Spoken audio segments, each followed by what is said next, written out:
Père, Fils, Saint-Esprit, divine Trinité. Doctrine fondamentale de la Trinité. La doctrine de la Trinité est au cœur de la foi chrétienne. Elle enseigne que Dieu est un, mais qu'il existe en trois personnes distinctes: le Père, le Fils et le Saint-Esprit. Ces trois sont pleinement Dieu, partageant la même nature divine, mais sont distincts dans leurs relations et leur rôle. Dieu est un. Dieu est un comprend l'unité de Dieu.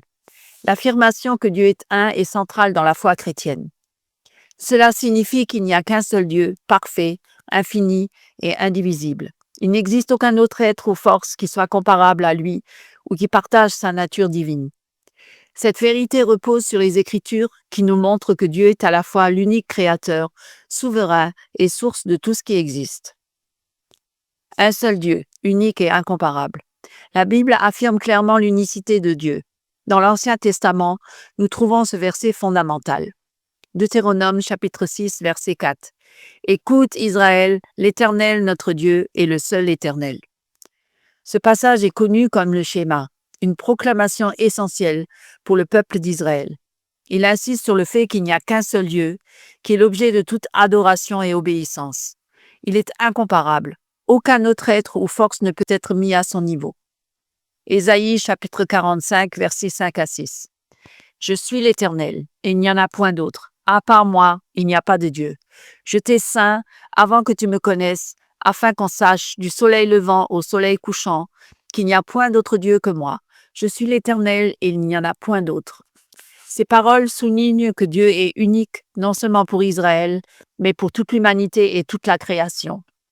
Dieu est indivisible. L'unité de Dieu signifie qu'il n'est pas fait de parties ou composé d'éléments. Il est un tout parfait et indivisible. Contrairement aux êtres humains, dont les pensées, les émotions et les actions peuvent être en conflit. Dieu agit toujours d'une manière harmonieuse et unifiée. Cette idée est reflétée dans la nature même de Dieu qui est « Je suis », une existence pure et parfaite. Quand Moïse demande à Dieu son nom, voici la réponse. Exode chapitre 3, verset 14. Dieu dit à Moïse « Je suis celui qui suis ». Cette réponse montre que Dieu existe en lui-même sans dépendre de rien ni de personne. Il est complet, parfait et autosuffisant.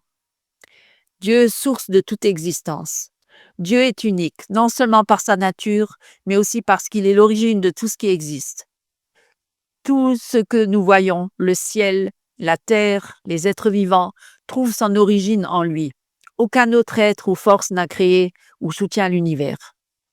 Genèse chapitre 1, verset 1. Au commencement, Dieu créa les cieux et la terre. Cela souligne que Dieu est la seule cause première. Tout dépend de lui, mais lui ne dépend de rien. Actes chapitre 17, verset 28. En lui, nous avons la vie, le mouvement et l'être. Dieu est le seul vrai Dieu. L'unité de Dieu est aussi une affirmation de vérité. Il n'y a pas d'autre Dieu en dehors de lui.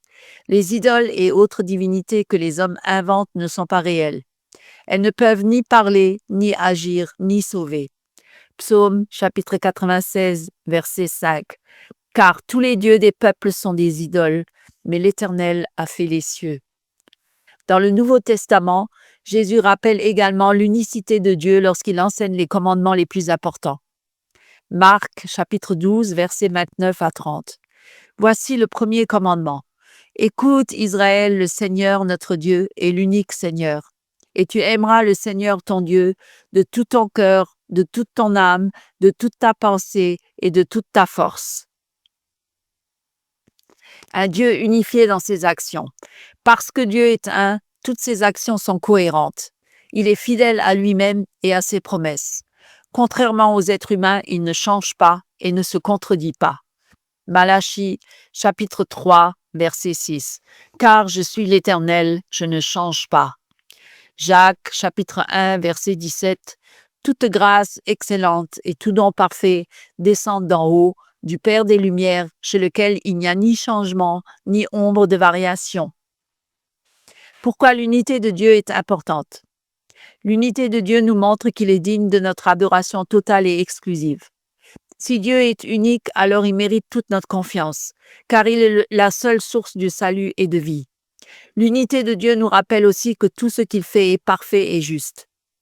En conclusion, affirmer que Dieu est un, c'est reconnaître qu'il est l'unique créateur et souverain de l'univers, parfait et indivisible, la source de toute existence et le seul vrai Dieu. Cette vérité enracinée dans les Écritures nous invite à le connaître, l'aimer et l'adorer avec tout notre être. Dieu en trois personnes. Bien que Dieu soit un, il se révèle comme étant en trois personnes distinctes. Le Créateur, que nous appelons souvent Père, le Fils qui est Jésus-Christ et l'Esprit, ou le souffle de Dieu. Ces trois ne sont pas des parties de Dieu ni des modes sous lesquels Dieu agit, mais des relations éternelles à l'intérieur de la nature divine. Le Créateur. Le Créateur est à l'origine de tout. Il est la source de la vie et de l'amour, le fondement de l'existence.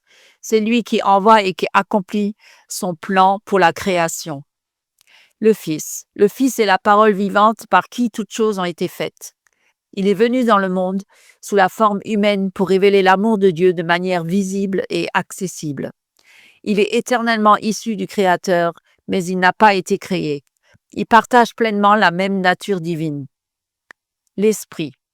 L'Esprit est la force vivifiante et sanctifiante de Dieu. Il agit dans le cœur des croyants et dans le monde pour apporter lumière, paix et transformation. L'Esprit est l'amour qui lie le Créateur et le Fils, mais il est aussi une personne distincte qui agit avec liberté et puissance. Une communion d'amour. L'essence de Dieu est l'amour. Cet amour est vécu dans la relation parfaite entre le Créateur, le Fils et l'Esprit. Cette communion n'a jamais eu de commencement et ne connaîtra jamais de fin. Chaque personne est entièrement tournée vers les autres dans une relation parfaite de don et d'accueil. Comment les trois travaillent ensemble? Dans tout ce que Dieu fait, les trois personnes de la Trinité agissent ensemble, mais chacune a un rôle particulier. Dans la création, le Créateur commande, le Fils accomplit et l'Esprit donne vie. Dans le salut, le Créateur envoie, le Fils devient homme pour nous sauver et l'Esprit agit dans nos cœurs pour nous transformer. Dans la prière, nous prions le Créateur par le Fils dans l'Esprit. Le mystère qui dépasse l'entendement. Même avec ces explications, la Trinité reste un mystère. Cela ne signifie pas que nous ne pouvons rien comprendre, mais que nos mots et nos concepts sont limités face à la grandeur de Dieu. Ce mystère ne doit pas nous décourager, mais plutôt nous inviter à l'adoration. Pourquoi c'est important? La Trinité n'est pas une abstraction théorique. Elle montre que Dieu est une relation d'amour et qui nous invite à entrer dans cette relation. Nous sommes faits pour participer à cette communion divine, pour partager l'amour, la joie et la vie qui existe en Dieu.